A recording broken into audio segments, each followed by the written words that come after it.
presenting by All Funny Videos.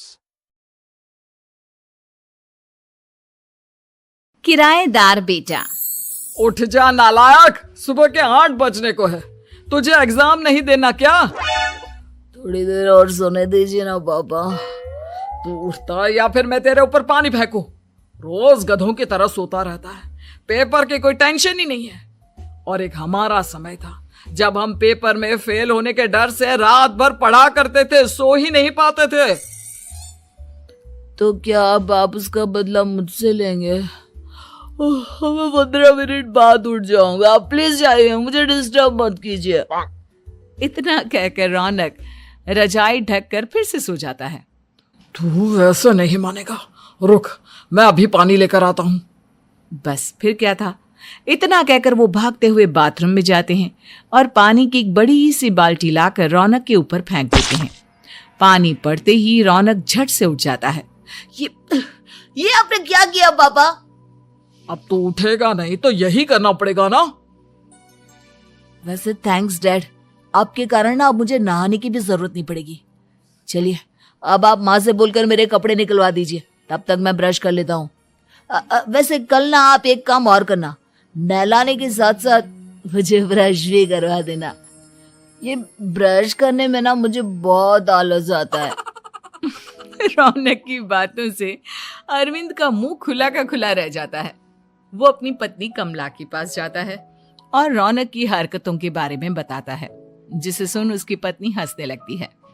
तुम अपने बेटे को समझाने के बजाय हंस रही हो। रौनक बच्चा है, धीरे धीरे सुधर जाएगा, आप क्यों उसके पीछे पड़े रहते हो? अभी नहीं सुधरेगा तो कब सुधरेगा? 10वीं क्लास में है रौनक, वो अब कोई बच्चा नहीं रहा। अरविंद की इतना बोलते ही वहां रौनक भी आ जाता है। क्या डैड, मैंने आपको एक काम दिया था, वो भी नहीं हुआ आपसे। अरे क्या हुआ बेटा? माँ, मैंने डैड से बोला था कि वो आपको बोलकर मेरे स्कूल की यूनिफॉर्म निकाल दे, लेकिन मेरे पीछे पड़ने के अलावा इनसे एक काम ढंग से नहीं होता।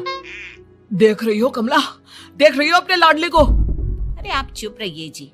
चलो बेटा, मैं तुम्हें कपड़े निकाल कर दे देती हूँ। बस ऐसे ही साल पर साल बीतते जाते हैं, लेकिन रौनक के रवैये में कोई बदलाव नहीं आता। वो पहले से भी ज्यादा आलसी और पूरी तरह अपने माता पिता पर निर्भर हो जाता है। 2 साल बाद पता नहीं कहाँ गायब रहता है पूरे दिन, अब तक तो आ जाना चाहिए था। अरे आप इतनी फिक्र क्यों कर रहे हैं उसकी? दोस्तों के साथ खेल रहा होगा, आ जाएगा अभी। ये कोई टाइम है खेलने का? 10 बजने वाले हैं, इतनी रात में कौन खेलता है? कमला कुछ कहती उससे पहले ही रौनक वहां आ जाता है। मम्मी जल्दी से खाना लगा दो, बहुत भूख लग रही है। तुम्हें तब तक खाना नहीं मिलेगा जब तक तुम बता नहीं देते कि इतनी रात गए कहां से आ रहे हो।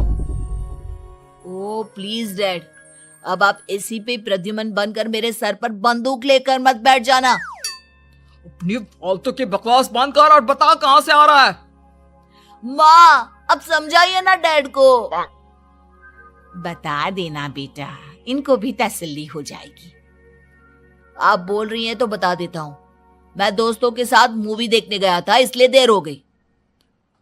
तो इन सब चीजों में मेरे पैसे उड़ाता है। कभी 1 रुपया कमाने के बारे में सोचा है तूने? जब देखो हवा की तरह पैसे उड़ाता रहता है। माँ अब आप इन्हें चुप करा दीजिए, वरना ना मुझे गुस्सा आ जाएगा। अच्छा क्या कर लेगा? बता ना क्या कर लेगा तू? वैसे बात तो ठीक ही है, मैं कर ही क्या सकता हूँ। पैसे तो फिर भी मैं आपसे ही मांगूंगा ना। चलिए अब ये सब बात छोड़िए और मम्मी मेरे लिए खाना लगा दीजिए। अभी लगा देती हूँ बेटा।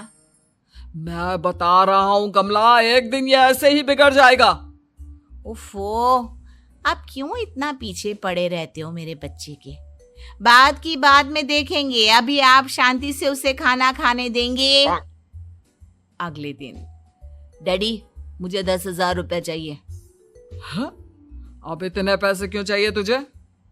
डैड आप बिना सवाल किए कभी पैसे नहीं दे सकते क्या?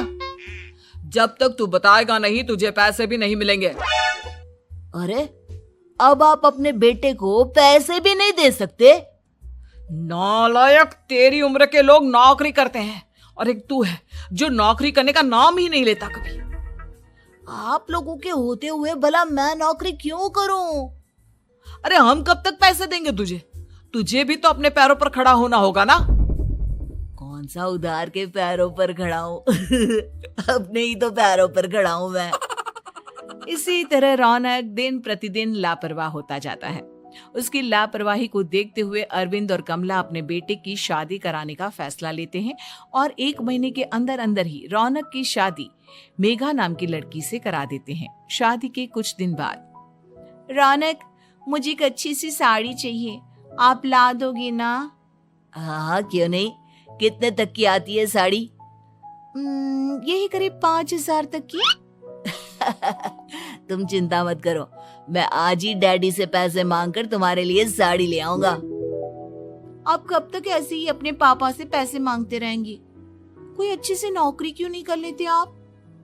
अरे डैड के होते हुए मुझे नौकरी करने की जरूरत ही क्या है? पर आप ऐसे कब तक उनसे पैसे मांगते रहेंगे? कुछ आपको अपने दम पर भी तो करना होगा ना। अब तुम भी बाकी लोगों की तरह मुझे ज्ञान देना शुरू मत कर देना।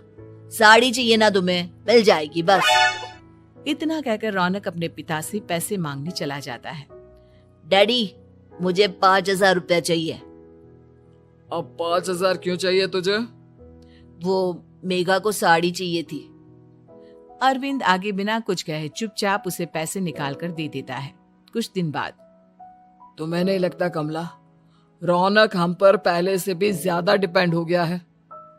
मुझे तो अब उसके भविष्य की चिंता होने लगी है। कल को हमें कुछ हो गया तो वो क्या करेगा?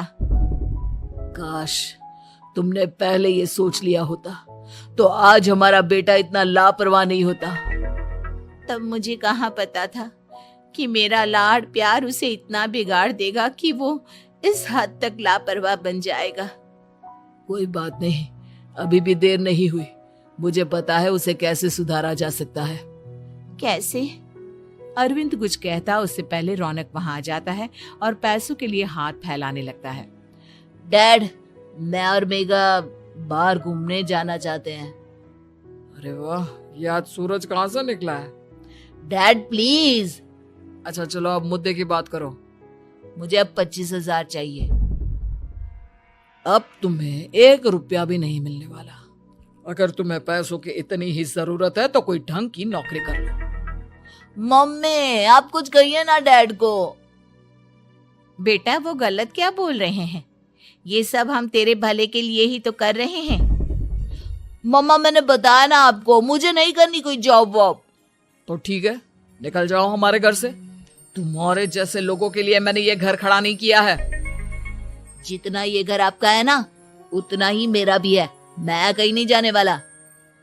जाना तो पड़ेगा ही तुझे, क्योंकि अब मैं तेरा कोई भी खर्चा नहीं उठाने वाला। ठीक है, मत उठाइए मेरा खर्चा, मैं अपने दम पर भी जी सकता हूँ। तो बेशर्मों की तरह अब तक यहाँ क्यों खड़ा है? अपना सामान ले और निकल जाए यहाँ से। रौनक पैर पटकते हुए वहां से चला जाता है। घर से निकालना जरूरी है क्या उसे? बिना पैसों के कौन रखेगा उसे किराए पर? अगर उसका भविष्य सुधारना है तो हमें अपने दिल पर पत्थर रखकर ये कदम उठाना ही होगा। दोनों बात कर रहे होते हैं कि रौनक अपनी पत्नी के साथ एक बड़ा सा बैग लेकर घर से निकल जाता है, लेकिन घर से बाहर उसे कोई भी मुफ्त में अपने घर किराए पर नहीं रखता। अंत में थक हार कर वो फिर से अपने घर चला जाता है। क्या हुआ? थोड़ी देर पहले तो दहाड़ते हुए घर से निकला था, अब क्या हुआ? नहीं रखा ना किसी ने तुझे किराए पर? डैड प्लीज, मैं कुछ दिनों में कोई अच्छी सी नौकरी शुरू कर दूंगा। आप तब तक तो हमें रख लीजिए प्लीज। सुबह से रात हो चुकी है लेकिन कोई हमें रखने को राजी नहीं है। अब आप ही बताइए, इतनी रात को मैं मेघा को लेकर कहाँ जाऊंगा? ठीक है ठीक है, बहू की वजह से मैं तुझे घर पर रख रहा हूँ, लेकिन तू इस घर में एक बेटे की नहीं बल्कि एक किराएदार की हैसियत से रहेगा। 3 महीने है तेरे पास। इन 3 महीनों के अंदर अंदर मुझे तेरी पहली तनख्वाह हाथ में चाहिए, समझ गया?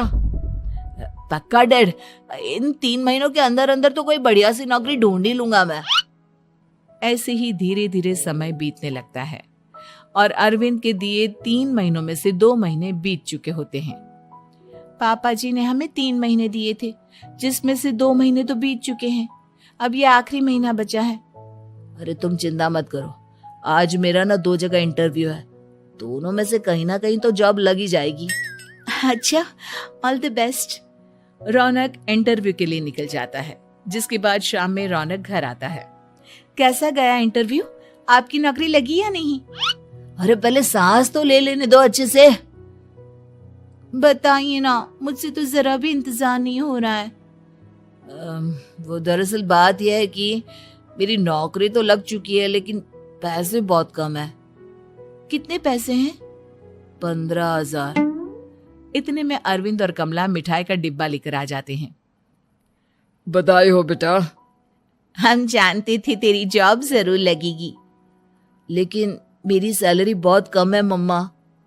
कम है तो क्या हुआ, धीरे धीरे बढ़ जाएगी। हाँ बेटा, हम तो बस चाहते थे कि तू अपने पैरों पर खड़ा हो जाए। मतलब अब आप मुझे घर से नहीं निकालेंगे? नहीं, ये सब हमने तुझे जिम्मेदार इंसान बनाने के लिए किया था। Thank you mummy papa. अगर आप दोनों ऐसा नहीं करते तो मुझे कभी अपनी जिम्मेदारियों का एहसास तक नहीं होता। आज आपने मुझे सिखा दिया कि इंसान का अपने पैरों पर खड़ा होना भी जरूरी होता है।